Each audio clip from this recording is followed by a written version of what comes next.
साईं सदाईं करीम थे सिंध सुकार दोस्त मिठा दिलदार आलम सब आबाद करीम सिंधरती वारसो मुंहिंजा दोस्तों अस्सलाम वालेकुम हक़ मौजूद दोस्तों अॼु जी वीडियो अॼु जो पैगाम मुहरब जी निस्बत सां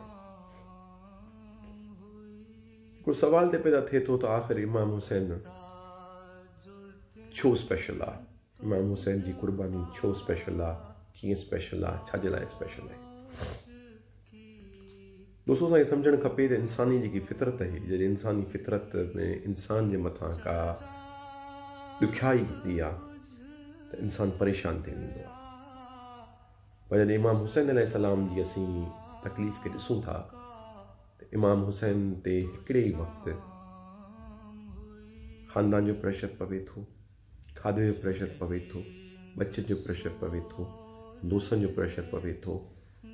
ज़िंदगीअ जी हर तकलीफ़ इमाम हुसैन ते हिकिड़े वक़्तु ई अचे थी।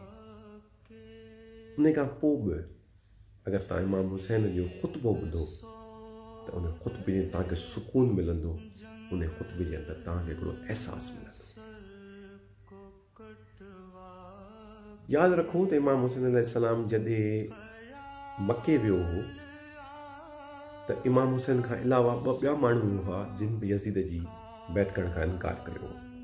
हिकिड़ो हज़रत उमर जो फर्ज़ंद, ॿियो हज़रत ज़ुबैर जो फर्ज़ंद। पर हिकिड़ी ॻाल्हि ते ॿुधाईंदो हलांव त इमाम हुसैन जंहिंखे चयो पिए त मुंहिंजो साथ ॾियो त कंहिंखे बि इहो कोन पिए चयईं त मुंहिंजो साथ ॾियो ऐं जंग फातह थींदुसि ऐं तव्हांखे का वज़ारत ॾींदुसि। न, इमाम हुसैन सभिनि खे इहो बि चयो त मुंहिंजो साथ ॾियो ऐं तव्हां उन में मारिया वेंदो।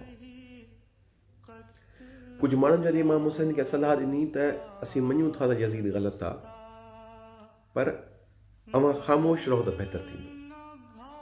इमाम हुसैन चवंदा आहिनि मुंहिंजी ख़ामोशी खे इक़रार तारीख़ सम्झंदी ऐं आउं ॾुहिटो कंहिंजो आहियां।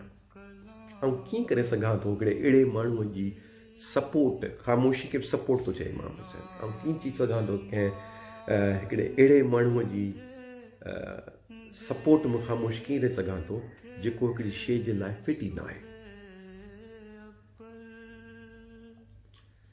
दोस्तों हिकिड़ी ॻाल्हि असांखे सम्झणु खपे त हुसैनियत या इमाम हुसैन जो ग़म या सोग 10 ॾींहं मुहर्रम जा, 40 ॾींहं मुहर्रम जा या 2.5 ॾींहं सोग जा न आहिनि। इमाम हुसैन हिकिड़े अहसास जो नालो आहे, इमाम हुसैन हिकिड़ी सोच जो नालो आहे। अफ़सोस ईअं आहे त ईअं छो थो थिए त असांजे समाज जे अंदरि असीं वक़्त जे यज़ीद जी महफ़िलुनि में वेही पुठे यज़ीद खे ख़राबु चऊं था।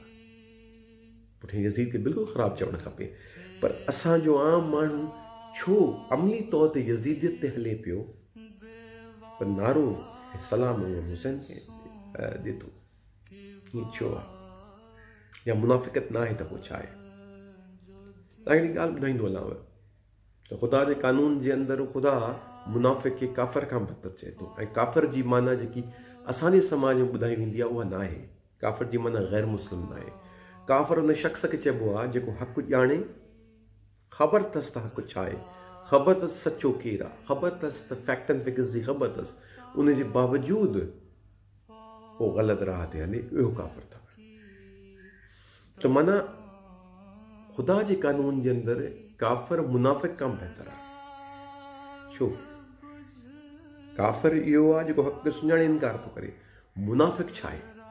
मुनाफ़िक़ उहो आहे जेको हक़ जी ॻाल्हि बि करे थो, चए थो हा हीउ हक़ु आहे, अमली तौर ते हू यज़ीद ते हले पियो, अमली तौर ते हू मुनाफ़िक़ आहे, अमली तौर ते हू उहो ई कमु करे थो जंहिंजी मना आहे।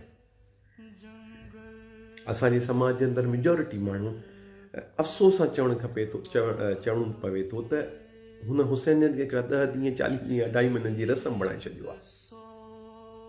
हू सम्झे थो मजलिसूं करणु, मातम करणु, जुलूस करणु ई हुसैनियत। न, हरगिज़ न।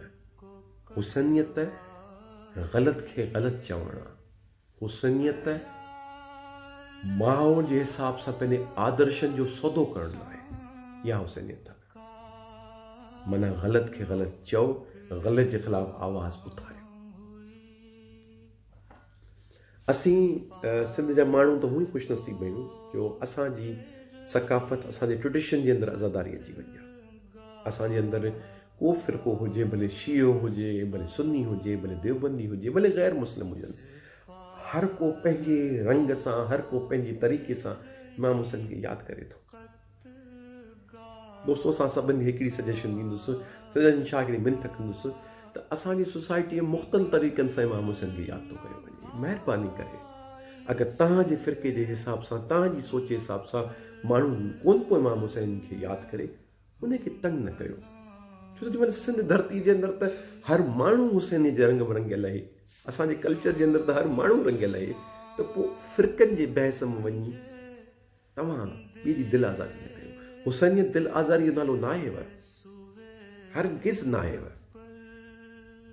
ऐं हिकिड़ी ॿी शइ तव्हां सभिनी खे चवंदुसि त महिरबानी करे जॾहिं हुसैनियत जो ज़िक्र कयो था त अहिड़ो नमूने सां न कयो त ॿिए कंहिंजी दिलि आज़ारी थिए। अहिड़े कंहिं कंट्रोवर्शियल आलम खे कंट्रोवर्शियल ॻाल्हियूं करे हुसैनियत खे महदूद न कयो, हुसैनियत खे महदूद न कयो। ऐं हिकिड़ी ॿी ॻाल्हि, असांजे समाज सोसाइटी में अहिड़ा माण्हू आहिनि जेके इमाम हुसैन जी क़ुर्बानी खे रिकग्नाइज़ कोन था कनि या इमाम हुसैन जे मर्तबे खे कोन था सम्झनि। महिरबानी करे उन्हनि सां बहस न कयो। नंढड़ो ॿारु हूंदो आहे न, अगरि हुनखे माउ पंहिंजे पाण सां गॾु सोनारे दुकान ते वठी वञे त उते भले लखे रुपए जो सोन पियो हुजे, हुन ॿार जो उन में इंट्रस्ट न हूंदो आहे, हुन ॿार जो ॿाहिरि रांदीके में इंट्रस्ट हूंदो आहे। छा वजह आहे? वजह आहे त हुन ॿार में अंदरि बुलूगियत न आहे, हुनखे ख़बर ई न आहे सोन जी अहमियत। तीअं अगरि असांजे समाज जे अंदरि को तबिको अहिड़ो आहे जेको इमाम हुसैन खे नथो यादि करे या इमाम हुसैन खे नथो सम्झे, इट्स ओके, हुन सां बहस न कयो। हुन में बुलूगियत ई न आहे। उहो चवणी कान्हे त इंसान को बेदार हो जाने दो, हर क़ौम पुकारेगी हमारे हुसैन। हुनखे छॾे ॾियो, जॾहिं वक़्तु ईंदो, जॾहिं बालिग़ थींदो, पाण ई सम्झंदो। दोस्तो, यादि रखो त हुसैनी उहो आहे जेको किरदार जो साफ़ आहे, हुसैनी उहो आहे जेको हक़ जी ॻाल्हि करे। अगरि को माण्हू हक़ जी ॻाल्हि नथो करे, हिकिड़ो माण्हू राशी आहे, हिकिड़ो माण्हू करप्ट आहे मुख़्तलिफ़ क़िस्मनि सां, उहो भले 1000 दफ़ा वेही मजलिसूं कराए, भले लखे रुपया बि ख़र्च करे, भले लखे महफ़िलूं सजाए, उनजी हुसैनियत न आहे, उनजी शोबाज़ी आहे। हुसैनियत जो पैगाम सम्झो, हुसैनियत जे फ़लसफ़े खे सम्झो, हुसैनियत जे एहसास खे सम्झो ऐं ॾिसो त एॾियुनि तकलीफ़ुनि खां पोइ बि इमाम हुसैन कहिड़ी सुकून में आहे।